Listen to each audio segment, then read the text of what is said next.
पश्चिम बंगाल में टीएमसी की ममता बनर्जी की सरकार गिरते गिरते बची है। इसकी वजह उनके टीएमसी विधायक हैं। ऐसे में ममता बनर्जी के लिए एक बड़ी चुनौती ये है कि अपने विधायकों को अनुशासित कैसे रखा जाए। अब आपके मन में ये सवाल उठ रहा होगा कि क्या अपने ही विधायक सरकार गिराने में लगे हैं या कुछ और खेल खेला जा रहा है। तो चलिए इसको विस्तार से समझते हैं। दरअसल हुआ ये कि पश्चिम बंगाल विधानसभा में बजट सत्र के आखिरी दिन टीएमसी के करीब 100 से ज़्यादा विधायक अनुपस्थित थे, यानी आए ही नहीं। इसको लेकर टीएमसी ने अपने अनुपस्थित विधायकों के खिलाफ नोटिस जारी किया है। 20 मार्च को विधानसभा के बजट सत्र का आखिरी दिन था और टीएमसी ने 19-20 मार्च के लिए व्हिप जारी किया था, लेकिन इसका असर केवल पहले ही दिन हुआ क्योंकि 20 मार्च को टीएमसी के 100 से ज़्यादा विधायक अनुपस्थित थे। टीएमसी की लीडरशिप ने विधायकों द्वारा नियमित रूप से सत्र में भाग लेने के अनुरोधों की अनदेखी करने पर अपनी चिंता व्यक्त की है, जाहिर की है। इंडियन एक्सप्रेस से बातचीत में टीएमसी के एक नेता ने कहा कि किसी को व्हिप की कोई परवाह ही नहीं है। इससे भी बुरी बात यह है कि जब टीएमसी विधायक दल ने 20 मार्च को उपस्थित रजिस्टर को देखा तो पाया कि जिन विधायकों ने हस्ताक्षर किए थे उनमें से कई सत्र में ही नहीं आए थे। लेकिन अब वो नेता दावा कर रहे हैं कि वो मौजूद थे और कार्यवाही का विस्तृत विवरण भी दे रहे हैं।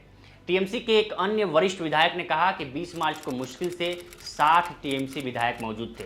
हम भाग्यशाली हैं कि बीजेपी ने विधानसभा से वॉकआउट कर दिया, नहीं तो अगर वे मौजूद होते और वित्त विधेयक पर वोटिंग के लिए कहते तो हम हार सकते थे। इस पर राजनीति के जानकारों का मानना है कि वित्त विधेयक पारित न हो पाने को तकनीकी रूप से सरकार के विरुद्ध अविश्वास प्रस्ताव माना जाता है और ये किसी भी स्वस्थ सरकार के लिए अच्छा नहीं होता है, क्योंकि इससे सरकार में अव्यवस्था फैलती है और ये माना जाता है कि सरकार अल्पमत में है, यानी कि जबरदस्ती सरकार चलाई जा रही है। टीएमसी के सामने ऐसी स्थिति पर टीएमसी के चीफ व्हिप निर्मल घोष ने कथित तौर पर स्पीकर के कार्यालय से अनुपस्थित विधायकों की अंतिम सूची मांगी है। इस सूची के बाद ममता बनर्जी से पार्टी के नेता उनके साथ चर्चा करने वाले हैं। पश्चिम बंगाल के संसदीय कार्य मंत्री सोवन देव चट्टोपाध्याय ने इंडियन एक्सप्रेस से बातचीत में कहा कि उन्होंने इस मामले में चीफ व्हिप से रिपोर्ट मांगी है कि व्हिप के बावजूद सत्र के आखिरी दिन बड़ी संख्या में विधायक अनुपस्थित क्यों रहे। घोष से रिपोर्ट मिलने के बाद हम पार्टी की अनुशासन समिति में इस पर चर्चा करेंगे, फिर समिति अनुपस्थित रहने वालों के खिलाफ कार्रवाई करने का फैसला करेगी। टीएमसी के एक वरिष्ठ नेता ने कहा कि ईद आ रही है और फिर बसंती पूजा और रामनवमी है, इसलिए हमें लगता है कि सीएम की सलाह मिलने के बाद नेतृत्व अप्रैल की शुरुआत में ही कोई फैसला ले सकता है।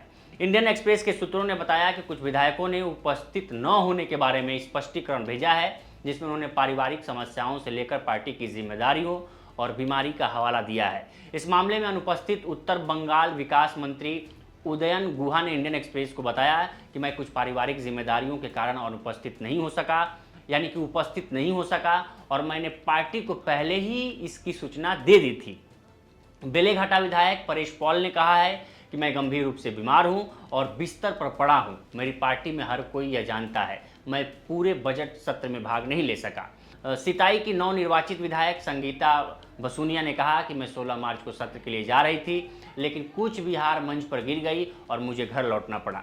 टीएमसी विधायक ने कहा कि फिर 19 मार्च को मेरी पंचायत समिति की बैठक थी, जहां मैं सभापति हुआ करती थी। समिति को नए सभापति का चुनाव करना था, इसलिए मैंने विधानसभा न जाने का फैसला किया। अगर पार्टी पूछेगी तो मैं उन्हें बता दूंगी। हालांकि पार्टी ने ये सब सुना होगा। सितंबर 2023 में अनुपस्थित विधायकों की इसी तरह की स्थिति का सामना करते हुए टीएमसी ने अटेंडेंस रजिस्टर रखना शुरू कर दिया था। इसमें से एक संसदीय कार्य मंत्री के कार्यालय में और दूसरा मुख्य सचेतक के कमरे में होता। इतना ही नहीं, इसने यह भी घोषणा की थी कि ममता को साप्ताहिक उपस्थिति रिपोर्ट भेजी जाएगी। बीजेपी ने इस कदम का मजाक उड़ाया था और इसे अपने विधायकों की वफादारी के बारे में टीएमसी के पागलपन का सबूत बताया था। लेकिन एक बात तो फैक्ट है कि टीएमसी अपने बेलगाम होते विधायकों को लेकर सीरियस है और ममता बनर्जी इस बार बकसने के मूड में बिल्कुल नहीं है। तो फिलहाल इस वीडियो में इतना ही। इस पर आपकी क्या राय है हमें कमेंट कर सेक्शन में ज़रूर बताएं। बाकी देश दुनिया की तमाम खबरों के लिए बने रहें लोकमत हिंदी के साथ।